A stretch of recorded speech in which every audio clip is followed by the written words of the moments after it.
എല്ലാവർക്കും സുഖാണെന്ന് വളരെ പ്രധാനപ്പെട്ട ഒരറിയിപ്പ്. കോർപ്പറേറ്റ് ലോകത്തിനും ജോലി ചെയ്യുന്നവർക്കും ഇന്ന് സുപ്രധാനമായിട്ടുള്ള ദിവസമാണ്.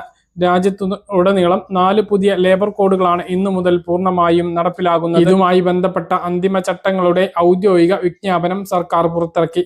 ഇതോടെ 29 വ്യത്യസ്ത തൊഴിൽ നിയമങ്ങൾ പിന്തുടരുന്ന പതിറ്റാണ്ടുകൾ പഴക്കമുള്ള രീതി ഇന്ന് അവസാനിച്ചു. അവയ്ക്ക് പകരം 4 പുതിയ ലേബർ കോഡുകൾ നിലവിൽ വരികയും ചെയ്തു. പുതിയ നിയമങ്ങളിലെ പ്രധാന മാറ്റങ്ങൾ ഇനി പറയുന്നവയാണ്. ആഴ്ചയിൽ പരമാവധി 48 മണിക്കൂർ ജോലി. പുതിയ നിയമപ്രകാരം ജോലി സമയപരിധി നിശ്ചയിച്ചിട്ടുള്ളത് ആഴ്ചയിൽ 48 മണിക്കൂറാണ്. അതിൽ കൂടുതൽ ജോലി ചെയ്യാൻ ഒരു ജീവനക്കാരനെയും അനുവദിക്കില്ല.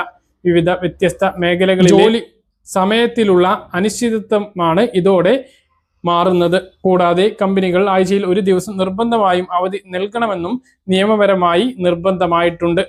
അധിക ജോലിക്ക് അധിക വേതനവും നൽകണം. അതായത് ഷിഫ്റ്റ് അവസാനിച്ച ശേഷവും ജീവനക്കാരെ ജോലിക്ക് നിർത്തുന്നുണ്ടെങ്കിലും പലപ്പോഴും അതിന് സാമ്പത്തിക ആനുകൂല്യം ലഭിക്കാറില്ല. പുതിയ ലേബർ കോഡ് പ്രകാരം ഈ രീതിക്കും മാറ്റം വരികയാണ്. ഇനി മുതൽ ഏതെങ്കിലും തൊഴിലുടമ 48 മണിക്കൂറിൽ കൂടുതൽ ജോലി എടുപ്പിക്കുന്നുണ്ട് എങ്കിൽ ഓവർ ടൈം വേതനം നൽകണം എന്നതാണ് നിബന്ധന. മറ്റൊരു പ്രധാനപ്പെട്ട കാര്യം, അപ്പോയിന്റ്മെന്റ് ലെറ്റർ നിർബന്ധമാക്കി.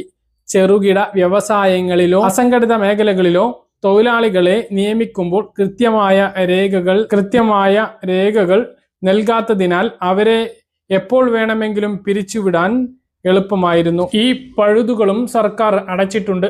പുതിയ നിയമമനുസരിച്ച് ഓരോ തൊഴിലുടമയ്ക്കും തൊഴിലാളിയെ നിയമിക്കുമ്പോൾ അപ്പോയിന്റ്മെന്റ് ലെറ്റർ നൽകണം.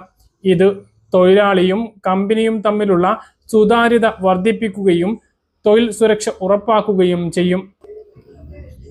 ബിസിനസ് ചെയ്യാനുള്ള എളുപ്പമായിട്ടുള്ള മറ്റൊരു നിയമം കൂടിയുണ്ട്. ഈ നിയമത്തിൽ ജീവനക്കാർക്ക് മാത്രമല്ല കമ്പനികൾക്കും വ്യവസായികൾക്കും വലിയ ആശ്വാസമാണ്. മുമ്പ് 21 വ്യത്യസ്ത നിയമങ്ങൾക്കനുസൃതമായിരുന്നു കമ്പനികൾ പേപ്പർ ജോലികൾ ചെയ്തിരുന്നത്. അവ 4 കോഡുകളായി ചുരുക്കിയതോടെ നിയമപരമായ സങ്കീർണതകൾ കുറക്കുകയും രാജ്യത്തെ വ്യവസായ സൗഹൃദ അന്തരീക്ഷത്തിന് കരുത്താകുകയും ചെയ്യും എന്നുള്ളതാണ് പുതിയ വിലയിരുത്തൽ. പറഞ്ഞ കാര്യങ്ങൾ കൃത്യമായിട്ട് മനസ്സിലാണെന്ന് കരുതുന്നു. ഇതുപോലെ ഇൻഫർമേഷൻ ലഭിക്കാൻ ചാനൽ സബ്സ്ക്രൈബ് ചെയ്യുക, ബെൽ ഐക്കൺ എനേബിൾ ചെയ്ത് നോക്കുക.